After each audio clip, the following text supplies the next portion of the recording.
Electro magnetic பவரை உங்ககிட்ட உடம்புல அதிகமா கொண்டு வந்தீங்கன்னா அப்படியே அந்த வைப்ரேஷன் மேல போக முடியும்.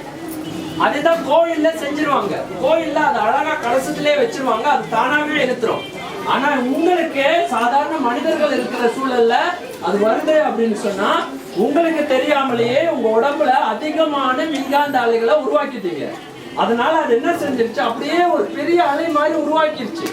அதனால இன்னைக்கு என்ன நடந்ததுன்னா பொங்கல் மிக மிக சக்சஸ் சொல்லுவாங்கல்ல, ஒரு வெற்றிகரமா நடந்ததுக்கு இன்னைக்கு ஒரு அழகான அடையாளம் கருடன் இங்கே வந்தது. சரியா? அப்போ நீங்க எல்லாரும் உணவார்ந்து மனமார்ந்து செஞ்ச அந்த நிகழ்ச்சியை நமக்கு ஆசி கூறும் வகையில் இந்த மாதிரியான இன்னைக்கு பாத்தீங்க அப்படின்னு சொன்னாக்கா நம்மளுடைய மற்ற உயிர்களுக்கு செய்த அந்த மனதார செஞ்ச அந்த நம்மளுடைய உணர்வுகளை நம்ம இன்னைக்கு அலைகளாக உருவாக்கி இன்னைக்கு கருடனையே வர வச்சுட்டோம். சரியா? அப்ப நம்ம எல்லாருக்கும் வந்து ஒரு மிகப்பெரிய ஆற்றல் இருக்கு, மிகப்பெரிய சக்தி இருக்கு. அதனால சுய மெய்யறிவுல 2வது வாரத்திலேயே நீங்கெல்லாம் வந்து மிகப்பெரிய சக்தி உடையவர்கள்னு உறுதிப்படுத்திட்டீங்க. இனிமே அடுத்தது இந்த ஒரு வருடத்துல சிறந்த முறைகள்ல நாம செய்யக்கூடிய இன்னும் நிறைய நிகழ்ச்சிகள்ல தான் நீங்க பங்கெடுத்து இன்னும் சிறப்பா செயல்படணும் அப்படின்னு சொல்லி நம்ம எல்லாரையும் வாழ்த்துறோம். இப்போ இந்த பாருங்க, இப்போ இங்க 2 விஷயம் நடக்குது பாருங்க, அவ்வளவு அழகான விஷயம். இதெல்லாம் அதிசயமா இருக்கும் பாக்குறதுக்கு. இங்க பாருங்க, சிவ பொங்கல் சக்தி பொங்கல் 2மே ஒண்ணா வைப்பாங்க.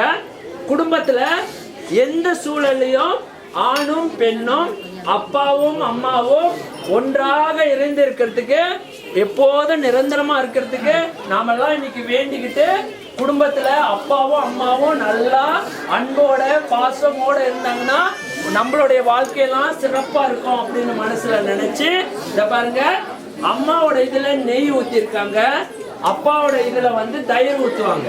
அப்பா கொஞ்சம் என்ன செய்வாங்கன்னா அப்படிதான் இருப்பாங்க. அம்மா அப்படியே அழகா உங்க கூட அப்படியே இணைஞ்சு இருப்பாங்க. அம்மா ஸ்வீட், அப்பா கொஞ்சம் ஸ்வீட், கொஞ்சம் புளிப்பு, கொஞ்சம் அப்பப்ப அப்படின்னு கொஞ்சம் புளிக்கும். அப்பா கொஞ்சம் புளிச்சுட்டு தான் வருவாங்க, ஏன்னா அப்பா புடிப்புடின்னு பிடிப்பாங்க உங்களை. அதனால இன்னைக்கு அம்மாவையும் அப்பாவையும் பாருங்க அழகா வச்சு ரொம்ப அற்புதமா இன்னைக்கு என்ன செய்ய போறாங்க, சிவசக்தி பொங்கல் செஞ்சு நாம எல்லாரும் இன்னைக்கு இந்த வழிபாடை முடிக்க போறோம்.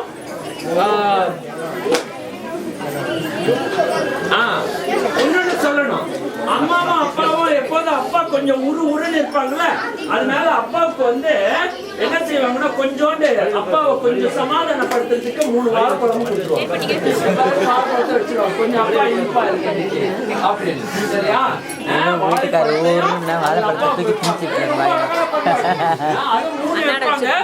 அது 3 பாத்தீங்கன்னா சூலாயுத மாதிரி செய்வாங்க.